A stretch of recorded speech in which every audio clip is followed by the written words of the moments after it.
Hi, and welcome to this week's episode. I am so excited to have Dr. Leah back again. As you know, Dr. Leah is one of my new partners, so it's so fantastic to have someone else's expertise to add to just what I have to say. So, Leah, welcome. Well, thank you, Susan. It's a pleasure to be here again. So your interests are slightly different than mine because I'm just a few years older. So I talk a lot about menopause, which is where I am, but fascinating to have someone in our practice who's really interested in perimenopause. Not that I'm not interested in it, I'm just beyond it, but you're actually in it. That's right. I get a lot of questions about perimenopause, specifically, well, what is it? So I usually tell ladies that if you're in your late 30s to early 40s and you're having any symptoms that are different from what your period used to be, then you're probably in perimenopause. But very specifically and objectively, if your period has changed by 7 days, shorter or longer consistently, that's a pretty good sign that you're there. And that's early perimenopause. And late perimenopause is when your cycles start changing by missing an entire cycle or even more till you get to that final menstrual period, which is the menopause transition. So this actually happened to me, and so many of you, I know, this is happening and we really have no idea what's going on. And I've told this story before, but hard to believe as a gynecologist, I really didn't expect that. I didn't know it was going to happen. I was sort of surprised, thought something else might be wrong. Those feelings probably ring a bell with some of you. But our hormones do not stay the same as when we were 12 through 30, which is why it's more difficult to get pregnant, even in our early 30s sometimes, right? So what hormones specifically are changing in perimenopause? Like when we're checking hormones, what are we looking for? Right. So in general, the hormones that are going to be changing are estrogen, progesterone, and testosterone, and they change in different ways. Testosterone does take like a slow, just kind of overall decline. Progesterone, however, is probably what causes us the most grief early on because it really starts dipping down. We might still be having regular cycles, but our progesterone is low, and that can really bring on mood symptoms, especially if we were already sensitive to having depression or anxiety. Some people have their first panic attacks in the perimenopause, and they're waking up at 2:30 in the morning with anxiety. I couldn't sleep. Yeah, I had that exact experience actually. I would wake up and feel like something was wrong, and nothing was wrong. It was just sort of free-floating anxiety. And if you've ever had this experience, when you have free-floating anxiety, you will find something to put it on, which is often the first person that's lying next to you. So it can cause a lot of problems with relationships. Absolutely. People come in, they're like, I want to murder my husband, but he hasn't done anything. Right, yeah, and it can feel very unsettling. I've told this story, I think, before too. My kids, who had previously thought I was a relatively sane human being, watched me snap at a waitress or just do something really out of character, and then I would have to go back and apologize. I mean, it really feels like a roller coaster. Absolutely. So if you find yourself being far more irritable before your cycle or in general, and then, the other hormonal symptoms, it's a relative estrogen excess too. So breast tenderness can be more common, or retaining water. And then with the testosterone too, the general fatigue and feeling like you can't recover from workouts. And no sex drive. Brain fog and decreased sex drive. And even more UTIs you start getting. You start getting some of the other genital urinary symptoms in postmenopause more severely, but more common UTIs our perimenopausers are going to see sometimes. So this is something that most gynecologists don't know, including me, before I moved into this specialty of gynecology. We actually have high estrogen symptoms, like you mentioned, breast tenderness, water retention, tearfulness, and then 2 weeks later we could have hot flashes, night sweats, vaginal dryness. So within the same month we can be too high and too low, which really can make you feel like you're losing your mind. And you're not. You're just losing your hormones. That's right. There's some things that we can do to help you. Yeah, so let's talk about that. Oh, first I want to talk about progesterone a little bit more, because this is fascinating that, like you said, progesterone, I think out of all three hormones, that's the one that probably most people benefit the most from replacing. I know you'll talk to us about that, but as you remember from me talking to you before about this, we produce progesterone after we release the egg. So when we're perimenopausal, we are still ovulating, right? But just not as regularly as before. but we don't produce as much progesterone, and so that's why those symptoms get so much more exacerbated. I particularly also didn't realize that my sleep disturbances and things were because of perimenopause. But once I figured it out, I did put myself on some hormones. But in particular, I take progesterone now, and my sleep disturbances are completely gone. So that has been a real big, huge change in my life. And I definitely think that a lot of women can, who may not want to go ahead and take too many hormones or do some of the other options, the progesterone's a really easy thing to do, even if it's just half of your cycle, but at night. And the micronized progesterone that we use is natural or bioidentical, meaning it's physiologic, and you don't have that side effect profile that you have for other progestogens, including weight gain and headache and those types of things.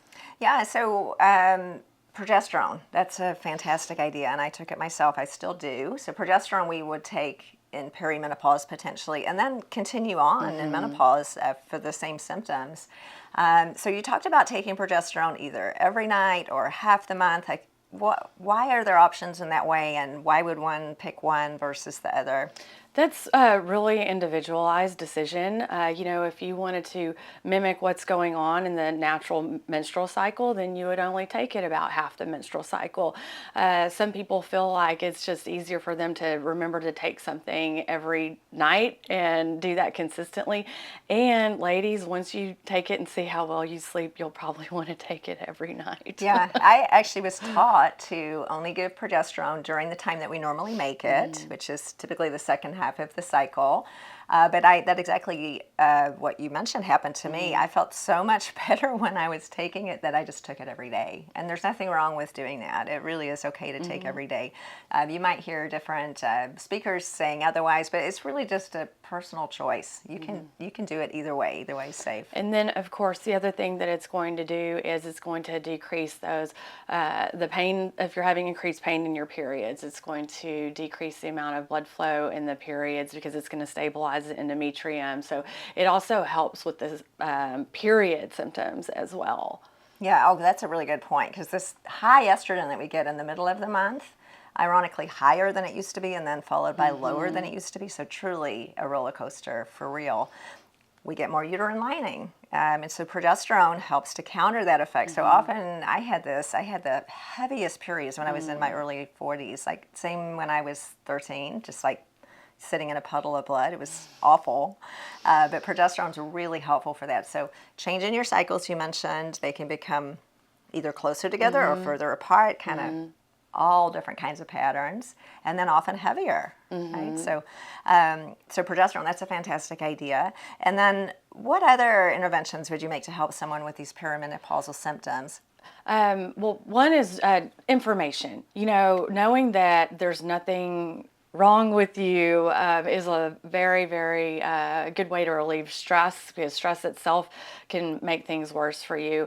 And along that vein, that's another reason why it's really important to come and be seen by an expert, because there are many symptoms of menopause that we haven't even mentioned, including joint pain, muscle pain, brain fog, cognitive function changes in your body composition, et cetera, that can actually mimic other diseases, including hot flashes. So it could be thyroid, it could be some other autoimmune diseases, and I could go on. So it's important to know what is actually going on with you. But there's also different kinds of cognitive behavioral therapy if you're having hot flashes and you're just really resistant to doing any kind of hormone replacement therapy that's been shown to be effective. There's mindfulness, there's being able to talk to your partner about what's going on, and so there's a lot of really completely free and non-hormonal interventions. As far as sleep too, there's a couple of different sleep aids or things that help us sleep that might help you get through the night as well.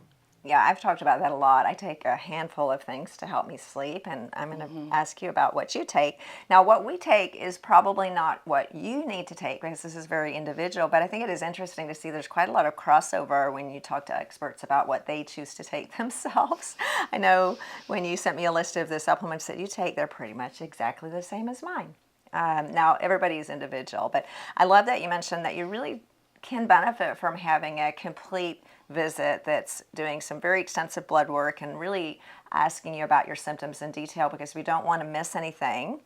And on the other hand, we don't want to diagnose something too quickly. And frequently, this is diagnosed as depression, right?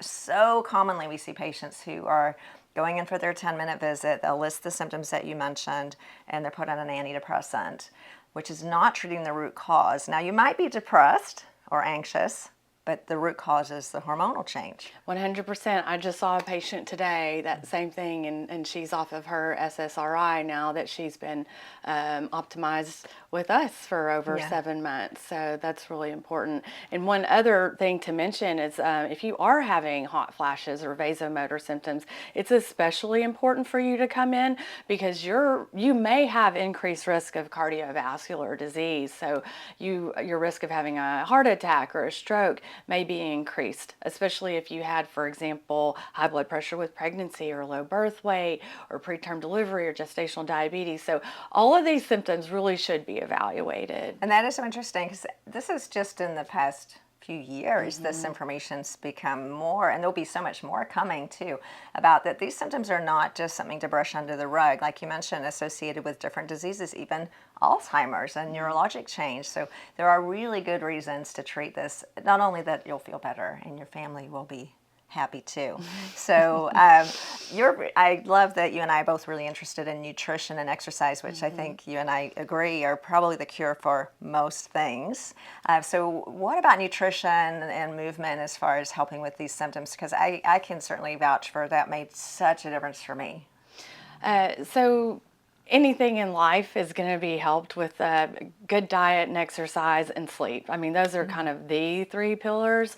As far as nutrition, there have been a couple of different studies, including weight loss for vasomotor symptoms and some of the symptoms of perimenopause and menopause. And the vast majority of them are, guess what? Helped with a good diet and exercise. As far as nutrition, just to make it very, very simple, what I do is pretty much three things. I intermittent fast, which we could talk about for several hours, but that is good for your overall health, for your body composition, and for your body to repair itself, which is super key and prevent many diseases, including cancer and Alzheimer's. Number two, I eat organic whenever I can. That includes my vegetable and animal sources. And number three, specifically on the animal source point, mostly I'm a fish and egg person, but no matter what I consume, I do try to make sure that, for example, it's wild caught if it's fish, they're organic eggs, or clean animal sources, because what they eat is what you eat. That's such a good point. And nutrition is, as we've talked about in pretty much every episode, one of the pillars to helping with everything. I mean, we just cannot feel better without addressing those two things. Nutrition and movement's part of everything.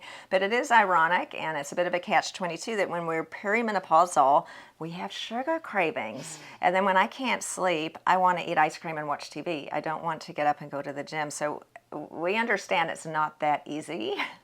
It's not that simple just to say do it, and that's why we need to help you with the hormones as well. Because I can tell you, when I was in that state, I had times when I would drive to the gym, park my car, turn around, go home, eat a pint of ice cream, and then drink a glass of wine because I was guilty about the ice cream, and then I wouldn't sleep, and then it would repeat itself. I mean, it's just not that simple. So we do understand how hard that is, but once you feel better, it's a lot easier to bring those interventions into your life, right? It's so true, and it is. It's a catch-22, which it's a vicious cycle. You know, you're tired, so you crave sugar, so you have the sugar, and then you crave more, and then it makes your immune system impaired, and then you get sick, and then all of those things. But we have lots of tips and tricks in our office for not only helping balancing your hormones, but for helping you with nutrition and how to stave off some of those cravings. And again, mindfulness is very important. Once we can educate you about what's going on, you can say to yourself, okay, I'm actually dehydrated, or I'm actually just really tired. And if you decide to eat the pint of ice cream, then you can eat the pint of ice cream, but you can do it mindfully and intentfully and without shame, and that does not help you. That's a really good point. Now, we haven't talked a lot about this before, but you and I are both big fans of continuous glucose monitoring. I think that does play a part for a lot of people, especially if you're resonating with this sugar craving situation, which I certainly had. So a continuous glucose monitor is a little device that you wear on your arm. Oh, you've got yours on. Awesome. I'm not wearing mine today. Typically designed for insulin-dependent diabetics who would be using it to monitor how much insulin they're taking.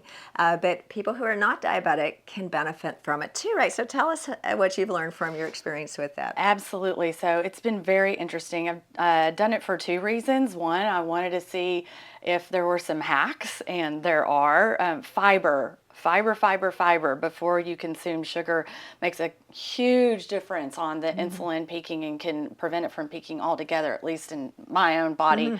And that's what other experts say. But for example, I had some dried mangoes to break my fast on an empty stomach, and my insulin level, my glucose level just shot through the roof.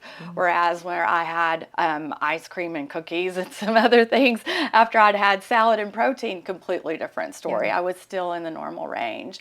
I also found out that certain kinds of potatoes will make my glucose go up more than others. Corn made my glucose go up quite a bit. It's so interesting. So it is really interesting to see what affects you in what ways. And then also the feedback when I saw that, and I saw how long it took certain foods or amounts of foods when I overate to come back to normal.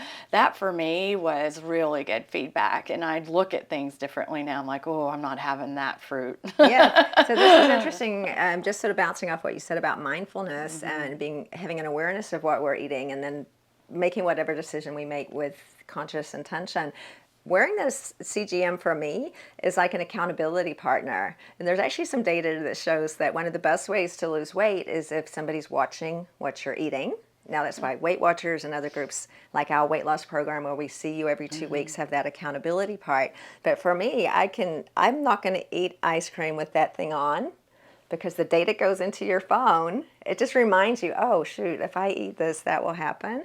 So for those of you who are having sugar cravings or other food cravings, alcohol or other cravings for things that you know are not healthy, that are so exacerbated by these hormonal changes, that is a really interesting idea, I think. And we all use this as doctors. You can get a CGM, your physician can prescribe it for you, even if you don't have diabetes.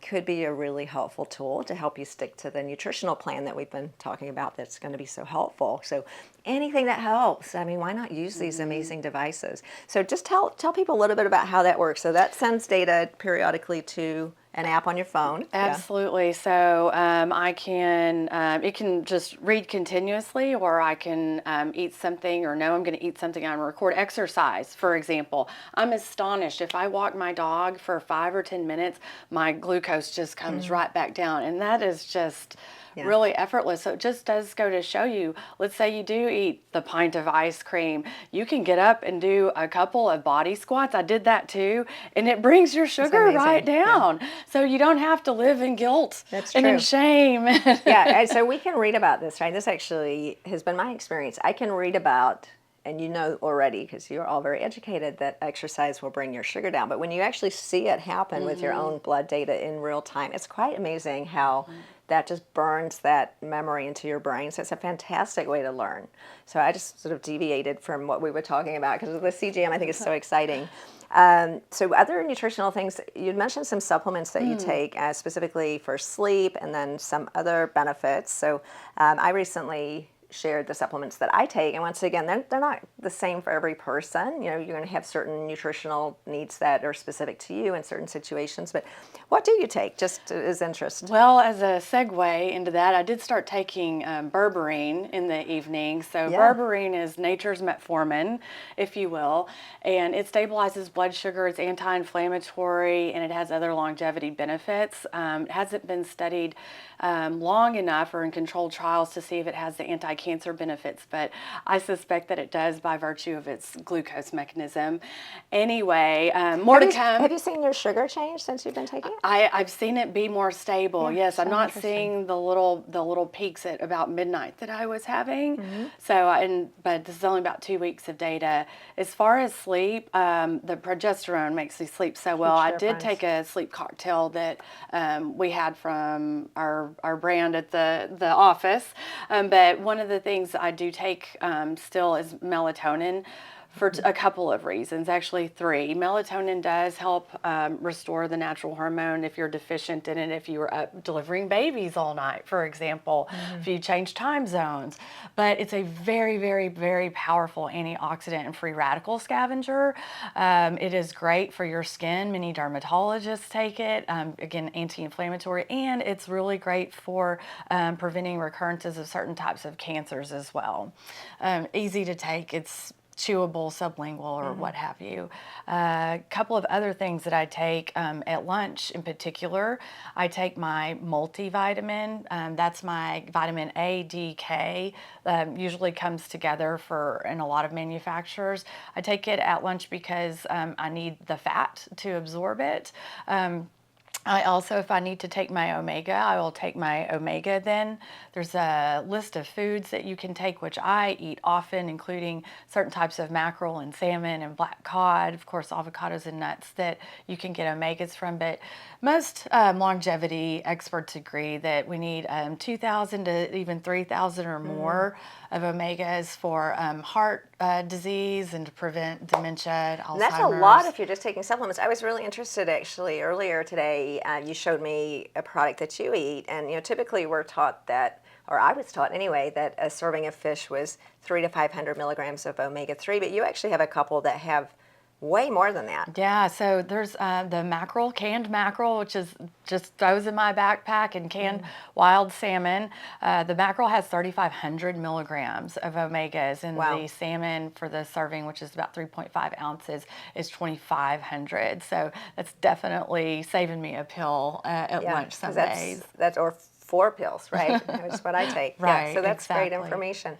Canned mackerel, I did not know that. Yeah, really interesting. So, and then what about magnesium? So magnesium is something that probably we all need to be taking. The reason is that although we get magnesium in food, our soil is either acidified from pollution or it hasn't been properly regenerated with proper fertilizers. And so even though a food should have magnesium in it, the actual amount is probably low. So there's several different kinds of magnesium, but suffice it to say the 2 that I take are magnesium threonate for thinking, and glycinate for a good night's sleep. So I'll take the magnesium threonate in the morning, sometimes at lunch, and I'll take the magnesium glycinate in the evenings. Just so you know, magnesium citrate with a C is for constipation. Makes you go to the bathroom. Yeah, and I take mag threonate as well, and I was surprised. Again, these are things you're not taught in medical school. My assumption would be that any type of magnesium would speed up bowel function, but I take a very hefty dose of the magnesium threonate, and that does not affect my bowel function at all. It's quite amazing. Also really great for our bones and lots of other things, as well as the brain. So those are all this. I take similar supplements to the ones that you're mentioning, although I haven't tried eating the canned fish. Might have to try that one. And then we were talking about methylated B vitamins and homocysteine before we were on video here. Tell us a little bit about that and what you do with that particular vitamin. So I take a methylated B complex. Actually, probably everybody, if you're going to take a B complex, should take methylated, because that is the form that is bioavailable to us. Some of us don't methylate, which means convert it into the form that it can be used by the body. And if you're eating a good, healthy diet with meat and vegetables, you're probably getting B vitamins, but you might not be getting enough.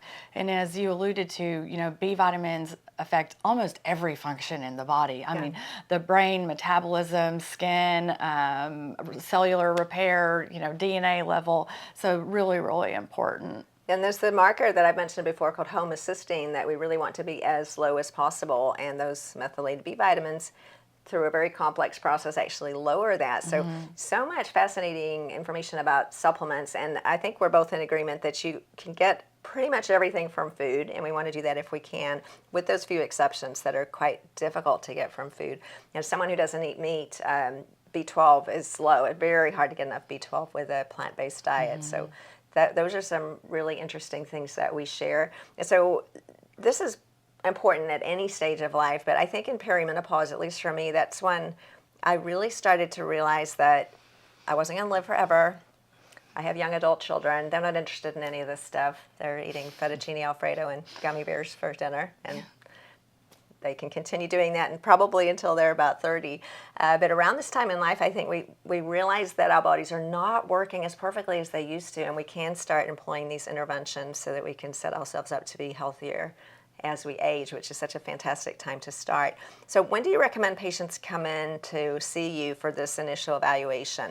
Really, by the time you're about 40, it's a great time to come in for all of the reasons that we've already discussed, but also a lot of the screening guidelines for cancers have changed. And we're screening women now for sure at 40 for breast cancer, and now earlier colon cancer screening at 45, but it really does set the stage. And what you do right now, your nutrition, your muscle mass, in really taking the pause and saying, okay, well, how do I want to be when I'm 80? That really, you have the power to make that decision right now. Yeah, that's so true. I mean, going into our later decades in poor health is a really bad idea if you want to live long and healthy. So starting early is great.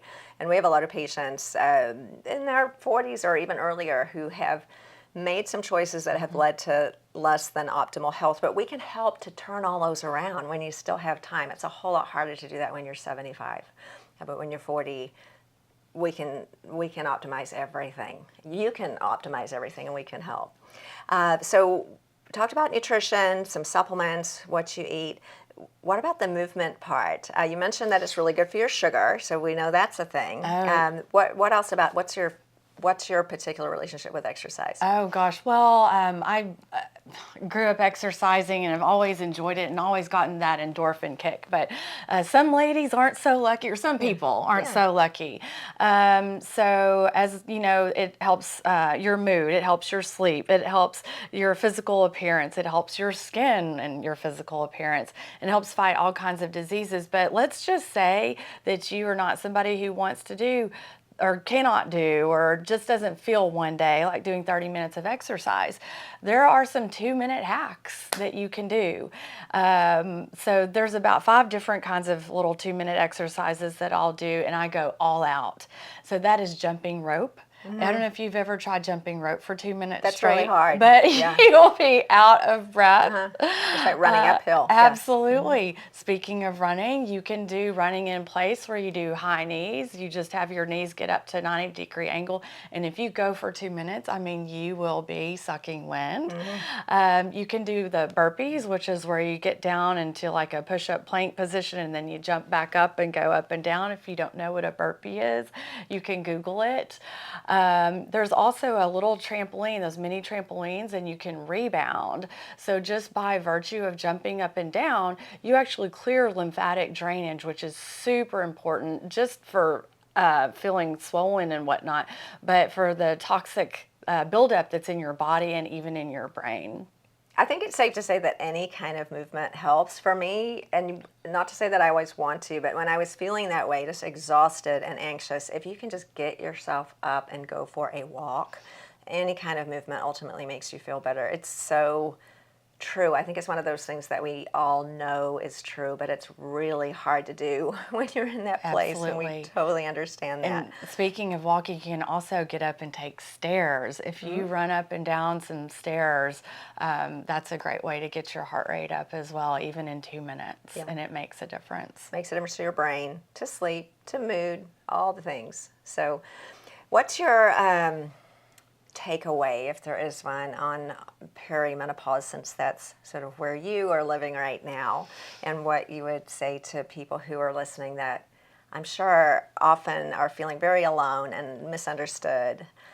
Perhaps they've seen their doctor and been told they're normal, it's fine, or something like that.